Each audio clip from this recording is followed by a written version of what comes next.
Hola apreciados amigos, es un gusto estar nuevamente juntos aquí en Comentario, tu repaso de la lección de la escuela sabática. Nos encontramos ahora en la sección motiva del tema de esta semana, que es la creación, el Génesis como pilar, segunda parte. Vamos a poder analizar la creación y cómo en todo el mundo esta se ha adoptado como parte de la cultura. Ahora, si bien es cierto, las narrativas son muy similares, pero tienen grandes diferencias y lo vamos a descubrir en el estudio de esta semana y a responder a dos preguntas muy interesantes que hemos visto en el desarrollo de la lección. La primera, ¿será que la Tierra es plana? ¿Será que tenemos una Tierra joven o una Tierra ya de miles y miles de años, de miles y millones de años? Acompáñanos a poder descubrir estas preguntas de la creación y la narrativa en toda la Biblia. Que Dios te bendiga. En esta semana se está estudiando la lección número 9, que lleva por título La creación, el Génesis como pilar. El versículo de memoria se encuentra en Salmos 91:5, que dice: los cielos cuentan la gloria de Dios y el firmamento la obra de sus manos. La creación al principio estaba en armonía con la ciencia. Incluso hay científicos que armonizaban sus descubrimientos, sus estudios científicos con la Sagrada Escritura, especialmente con el libro del Génesis. Entre ellos están Isaac Newton y otros. También, pero en la Edad Media, con una cosmovisión basada en el naturalismo y en el evolucionismo, cambió, y ahora la ciencia se aleja de la Biblia.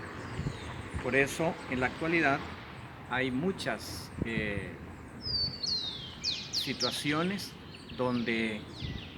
y muchas investigaciones donde no armonizan con la Escritura, con la palabra de Dios, incluso muchas teorías.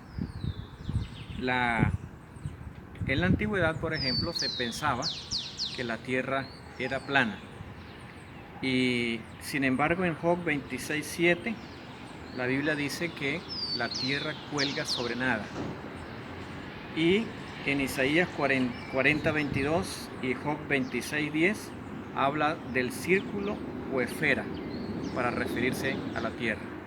En otras palabras, la Biblia decía desde hace mucho tiempo, desde su principio, que la tierra era un círculo, una esfera, y colgaba sobre nada. Hoy las investigaciones científicas corroboran lo que la Biblia dice. La creación y la literatura antigua. Por ejemplo, hay varios libros o varios descubrimientos arqueológicos donde mencionan algún tipo de literatura antigua que habla de la creación del hombre. Por ejemplo, Asis hace referencia que el hombre trabaja para Dios y como un esclavo, y que murió un dios menor, y de ese dios menor la sangre revuelta con el barro se convirtió en el hombre. Esas historias paganas, antiguas, lo que hacen es confirmar que hay un relato de la creación del hombre por Dios, pero que la Biblia lo confirma como el verdadero relato. También menciona la lección de esta semana el libro de Génesis relacionado con el paganismo, y nos menciona, interesante, que el Génesis no menciona la luna y el sol por nombre, sino que hace referencia a las grandes lumbreras. Y se cree que el sol y la luna formaba parte de los dioses paganos. Por esa razón no se menciona, sino que se menciona como las grandes lumbreras creadas por Dios, como objetos creados por Dios. También encontramos la creación y el tiempo. Entonces la Biblia habla de la genealogía, esa genealogía que por más de 2000 años se ha considerado para determinar la fecha del diluvio y la edad de la tierra. Por eso la Escritura dice que alguien nació cuando el padre tenía X cantidad de años y después que nació su hijo vivió X cantidad de años. Y esa cronología bíblica se ha utilizado para dar para calcular la edad de la tierra y también la fecha del diluvio. La creación y la escritura. Es importante cómo en la escritura, o toda la Biblia, cree en la creación. Vimos Jesucristo, Jesús, Pablo, Pedro y otros autores mencionan mencionan la creación como un relato literal, un relato confiable. Creían en ello, guiados y dirigidos por el Espíritu Santo. Si Jesús, el Hijo de Dios, cree que la creación es un relato literal y confiable, ¿quiénes somos nosotros para no creer en él, para no aceptar el relato bíblico tal como está allí escrito y como nos lo presenta Dios a través de las Escrituras? Bueno, seguimos estudiando este relato para entender mejor la Escritura. Olá, meus queridos amigos, é um gusto saludar. Sejam bem-vindos à sessão Aplica aqui em comentário. Eu me chamo Pedro Heitor e é um gusto. Bueno, eu quero ressaltar alguns pontos muito importantes que creio que uno tem que considerar sobre este momento da aplicação. Vivimos em el mundo donde a ideia da evolução es enseñada como verdad. Es una teoría, sin embargo, es enseñada como una verdad. Miramos eso en los dibujos para niños, en las escuelas, en la universidad, en la secundaria, en las películas. ¿Ya? Es un concepto pasado y Dios termina por ser una idea, solamente una creencia más. Bueno, en el evolucionismo, la muerte es una parte natural. La muerte hace parte del ciclo de evolucionismo. Hay algunas religiones, por ejemplo, el hinduismo, donde la idea de Dios es que Dios está en todo y es todo. Hay más de 33 millones de dioses personificados en la naturaleza. Allí se cree que cuando uno muere evoluye y se reencarna en un ser más evoluido.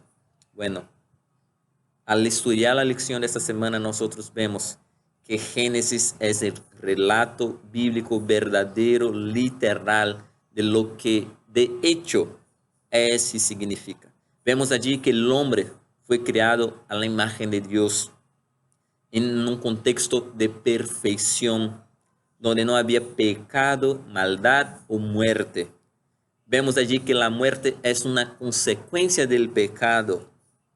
Vemos allí que Dios, segundo Génesis capítulo 3, ha creado el hombre con libre arbitrio. O sea, nosotros somos libres, nosotros no somos esclavos de la genética.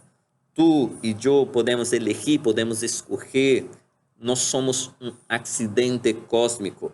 No somos simplesmente polvo en el espacio, en el universo. Hay un propósito, hay un dibujista, hay un proyectista.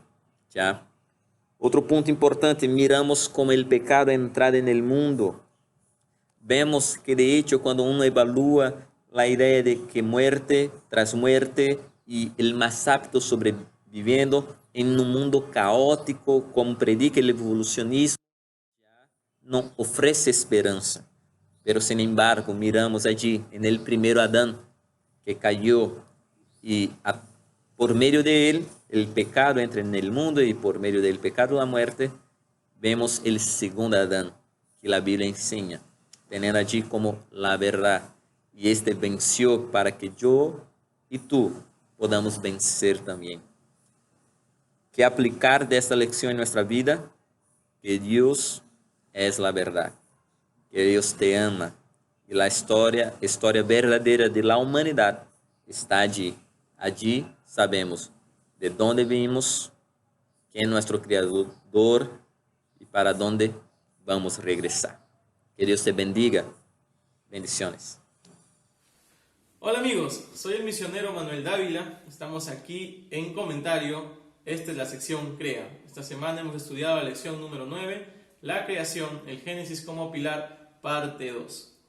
Desde aquí, de comentario, queremos desafiarte esta semana para que tú puedas buscar evidencias y datos científicos que la Biblia ya decía y en su tiempo la ciencia no la consideraba. Y poco a poco se fue descubriendo que sí eran datos fidedignos.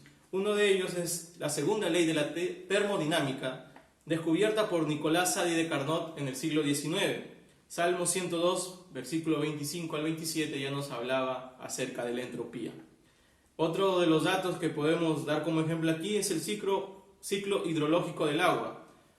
Mariotti descubrió hasta cierta parte, hasta la mitad del ciclo, y Halley ya en el siglo XVII, él termina de completar esto que se llama ciclo hidrológico del agua. Pero Job, capítulo 36, versículo 27 al 29, ya nos mencionaba respecto de este tema.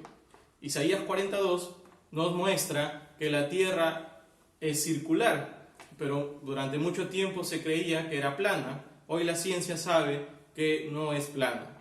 Quienes fueron de alguna manera los que descubrieron que la tierra era circular fueron Aristarco de Samos, que fue de alguna manera influenciador de Eratóstenes, y más adelante en el siglo XV vamos a encontrar a Galileo Galilei. Entonces la Biblia ya nos mostraba desde hace mucho tiempo muchas cosas que en su momento no eran consideradas científicas, y desde aquí queremos desafiarte a que tú también puedas buscar, incluso actuales o vigentes, que la ciencia quiere decir que no es lo que la Biblia dice, pero que la Biblia lo muestra como tal. Entonces desde aquí queremos que tú puedas hacerlo y también lo compartas con tus amigos, con aquellos que están aprendiendo la palabra de Dios, y de esta manera tú puedas tener certeza de la palabra de Dios y tu fe esté firme. Y no olvides suscribirte a nuestro canal de YouTube Adventistas San Borja y a nuestras redes sociales, que también nos encontrarás como Adventistas San Borja. Que Dios te bendiga.